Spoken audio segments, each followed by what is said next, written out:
The flaws of body positivity. Nobody wants to admit body positivity lied to you. It was supposed to be about freedom, about all bodies being welcome, but it turned into just another beauty contest with new rules.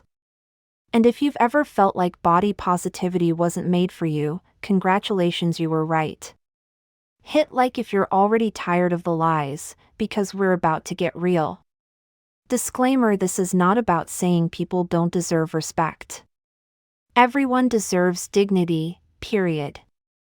But respect doesn't mean silence.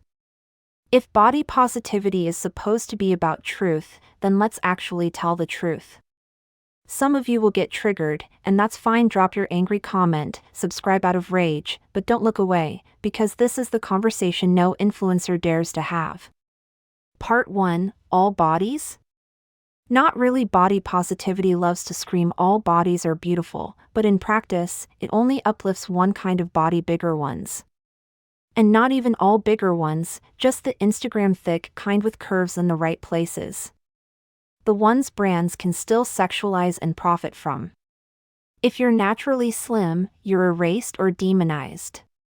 Suddenly you're privileged. Suddenly your body is unrealistic. But here's the kicker: being skinny is not unrealistic. Plenty of people are born that way. But let a slim girl post body positive content? She gets hate. People accuse her of promoting eating disorders. Meanwhile, a bigger person can post the exact same thing and it's applause, confetti, yes queen. If you've noticed this double standard, smash subscribe right now, because you already see through the act. Part 2: The Fatphobia card. Here's where it gets predictable. The second you criticize anything, the word fatphobia gets thrown around like a weapon. Don't find someone attractive? Fatphobia. Don't agree with their choices? Fatphobia. Call them out for lying, being rude, or scamming? Somehow still fatphobia. It's become a shield against accountability. And let's be honest, fatphobia isn't even the right word. A phobia means fear. Nobody is literally terrified of a fat person the way they're terrified of spiders or heights. What people really mean is bias or dislike, and yeah, judging someone just for their size is wrong.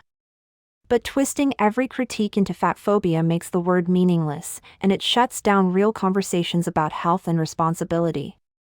If you're sick of every opinion being labeled phobia, hit that like button, because this channel is where common sense still exists. Part 3: The word games. Another flaw: nobody calls out body positivity, avoids the word fat like it's cursed. Instead, it's thick. It's voluptuous. It's curvy. But let's cut the sugarcoating. If you're fat, you're fat. That's not an insult, it's descriptive. And if the point is acceptance, why run from the word? Why rebrand instead of being honest? Here's the double standard: slimmer people don't get that kind of soft language. Nobody says, "Oh, she's delicately slender," when they want to insult a skinny girl. No, they just call her a stick, a skeleton, anorexic. Straight to the throat. But bigger bodies? Suddenly the language gets all poetic and safe, like calling someone fat is a crime. If you're done with the word gymnastics, subscribe now, because here we don't play the rebrand game. Part 4: The eating disorder argument. This one gets dark. Body positivity loves to say, skinny bodies are the result of eating disorders, that's why we need this movement. But the truth? Most skinny people are just naturally skinny. Just like some people are naturally bigger. Meanwhile, they'll scream about anorexia and bulimia while ignoring the most common ED of all: binge eating disorder, bed. And let's be real, a lot of people in the movement struggle with that very issue. But acknowledging it would shatter the healthy at every size illusion, so they bury it. So the narrative becomes, skinny equals sick, bigger equals brave. And that's toxic for everyone. Slim people get guilt-tripped for existing, and bigger people get pushed deeper into denial. Nobody wins. If you agree this conversation needs honesty on both sides, then like this video because more people need to hear it. Part 5, the cancellation culture. Here's the hypocrisy nobody wants to admit. The second a body positivity icon loses weight, they get dragged and cancelled. Meghan Trainor, Adele, even Lizzo. At times the same people who praised them for self-love turned on them the moment they changed. Think about how insane that is. You're body positive as long as your body stays the same. But the second you lose weight, suddenly you're betraying the sisterhood, suddenly you hate yourself. So what does that prove?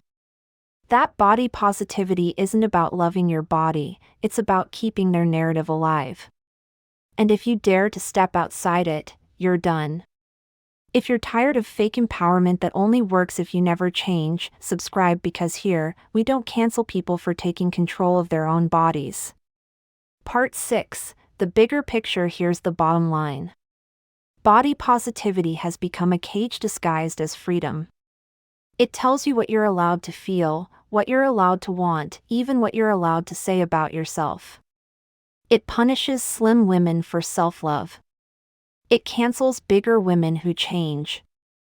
It weaponizes fatphobia, it sugarcoats reality, and it silences the eating disorder conversation when it doesn't fit the script. That's not liberation. That's control. And if that pisses you off, good, it should. So let's tell it straight. Body positivity is not inclusive. It only uplifts bigger bodies, it cancels its own when they dare to change, it plays word games, it twists criticism into phobia, and it celebrates denial while silencing honesty. That's not positivity. That's hypocrisy. The truth is, you don't need hashtags to validate your body. You don't need strangers on the internet to approve your size. And you don't need a movement that cancels you the second you grow. If that made you angry, drop your rage in the comments. If it made you think, then subscribe because this is the channel that's going to keep pulling the mask off fake empowerment, one video at a time. And trust me, we're just getting started.